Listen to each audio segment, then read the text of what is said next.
Hello everyone, welcome है आपका grow your skills channel पे। ये पीएचपी की 8th वीडियो है। इस वीडियो में हम देखेंगे कि अरिथमेटिक ऑपरेटर्स कैसे बनाए जाते हैं और कितनी तरह के होते हैं। तो लेट्स स्टार्ट।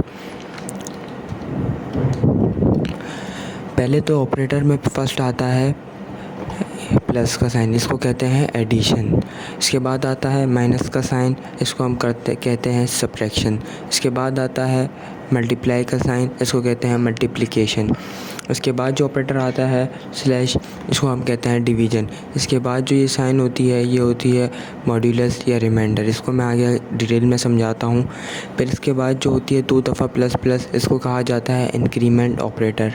और जो 2 दफ़ा माइनस माइनस की साइन होती है ये कहलाता है डिक्रीमेंट ऑपरेटर। और 2 दफ़ा, और इसके बाद जो लास्ट वाला है 2 दफ़ा मल्टीप्लाई की साइन, ये कहलाती है एक्सपोनेंशियल। तो ये आप लोगों ने देखा कि कौन कौन से ऑपरेटर्स होते हैं, तो इसको हम प्रैक्टिकल करके देखते हैं कि कैसे यूज़ किया जाता है। हम चलते हैं अपने जैम की तरफ और अपने जैम को स्टार्ट कर देते हैं। इसके बाद हम आ जाते हैं अपने विजुअल स्टूडियो कोड पे। हमने अपनी एक फ़ाइल बनाई हुई है अरिथमेटिक ऑपरेटर के नाम से, और इसमें अपना वर्क करना स्टार्ट करते हैं। तो इसमें मैं PHP करवा देता हूँ। हमने जो पहला ऑपरेटर पढ़ा जैसे कि एडिशन का, आप लोगों को आई होप कि आप लोगों को पता होगा कि एडिशन क्या काम करता है, कि चैम्पियन लोग हैं आप लोग। फिर भी मैं एक दफ़ा एक्सप्लेनेशन कर देता हूँ एडिशन की, कि दोनों 2 नंबर्स को आपस में ऐड किया जाएगा इस ऑपरेटर के ज़रिए।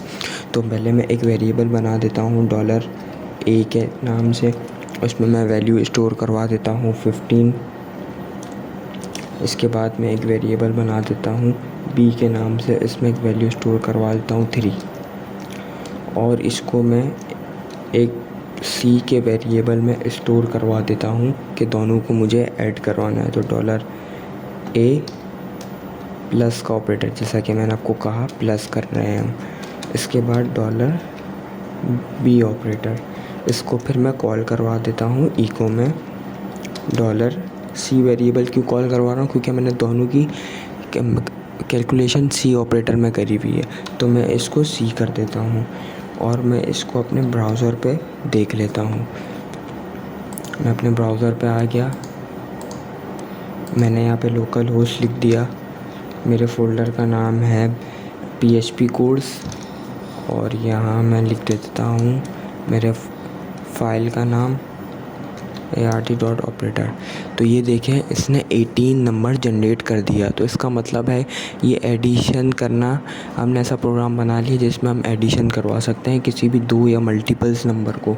जितने भी आप नंबर्स ऐड करवाना चाहते हैं, आप उतने वेरिएबल्स को क्रिएट करेंगे और उनको आपस में प्लस करते जाएंगे। अब इसके बाद हमने अभी सिर्फ सिंपल इंटीजर देखा। अब हम इसमें देख लेते हैं कि फ्लोट कैसे यूज़ किया जाता है। तो मैं इसमें 0.3 को ऐड करवा के इसको मैं अपने ब्राउज़र पे रन करवाता हूँ। तो ये देखें, इसने 18.3 दे दिया। इसका मतलब है हम इसमें फ्लोट भी यूज़ करवा सकते हैं। अब इसके बाद हम देख लेते हैं कि माइनस का जो ऑपरेटर हमने दूसरा ऑपरेटर पढ़ा, तो मैं ये सिर्फ सिंपल सा प्लस की जगह माइनस लगा दूंगा, और इसमें से अभी के लिए मैं फ़िलहाल फ्लोट को रिमूव कर देता हूँ। सिर्फ इंटीजर पे ही हम करते हैं। तो ये देखें, इसने 12 आंसर दे दिया। इसका मतलब है हम अपने प्रोग्राम में माइनस को भी, सब्ट्रैक्शन को भी ऐड करवा सकते हैं। हमने सब्ट्रैक्शन करना भी सीख लिया। अब इसके बाद जो तीसरा ऑपरेटर है वो है मल्टीप्लिकेशन। तो मैं इसकी जगह पे सिर्फ एडिशन का साइन, वो मल्टीप्लिकेशन का साइन लगा दूंगा। तो ये देखें कि ये मल्टीप्लिकेशन करके इजीली बता देगा। ये देखें, इसने 45 कर दिया, कि जैसा कि 15 3 जा 45।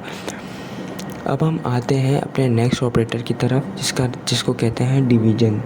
तो मैं डिवीज़न कर देता हूँ और मैं अपने ब्राउज़र पे आता हूँ। तो इसने देखिए कि 5 कर दिया, कि इसने डिवीज़न भी कर दिया, हमने डिवीज़न का प्रोग्राम भी बना दिया। अब इसके बाद मैं कर देता हूँ मॉड्यूलस वाला।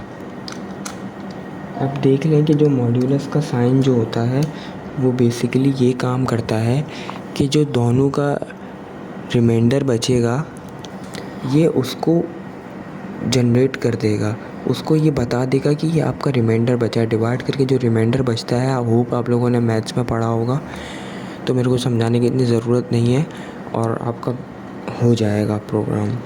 तो ये देखें, हम इसको रन करवा देते हैं।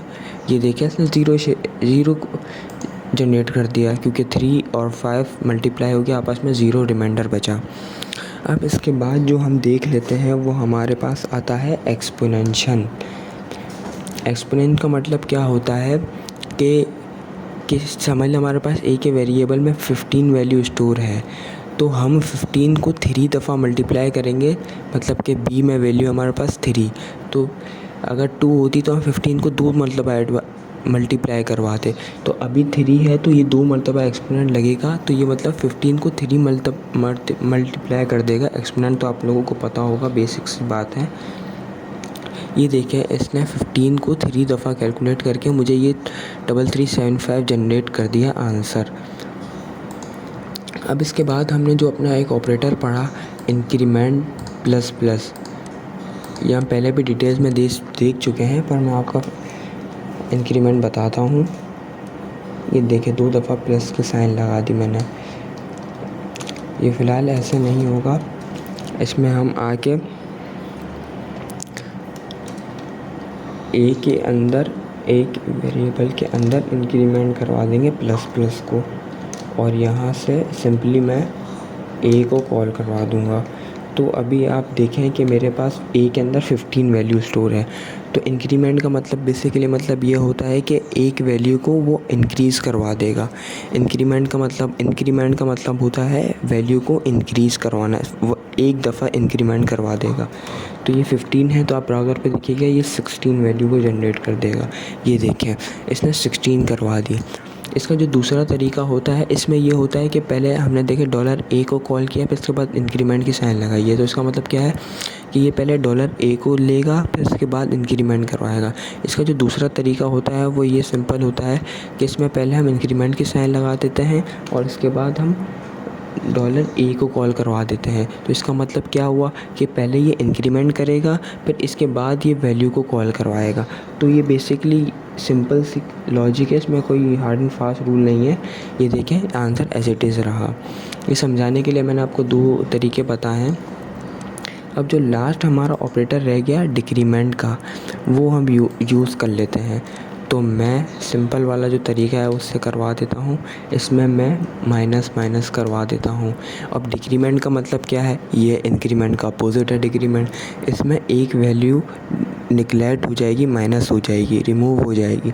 तो अभी जो हमारे पास देखें कि 15 वैल्यू है, तो हमारे पास ये 14 वैल्यू को ईज़िली जनरेट कर देगा। ये देखें ये 14 वैल्यू जनरेट कर दी। तो आई होप कि आप लोगों को ये सिंपल सा सब टॉपिक समझ आ गया होगा, अरिथमेटिक ऑपरेटर। तो इसमें कोई हार्ड एंड फास्ट रूल नहीं है। अगर आपको फिर भी कोई क्यूरी हो तो आप मुझसे कमेंट में पूछ लीजिएगा। तो मिलते हैं नई वीडियो में नए टॉपिक के साथ। Thank you.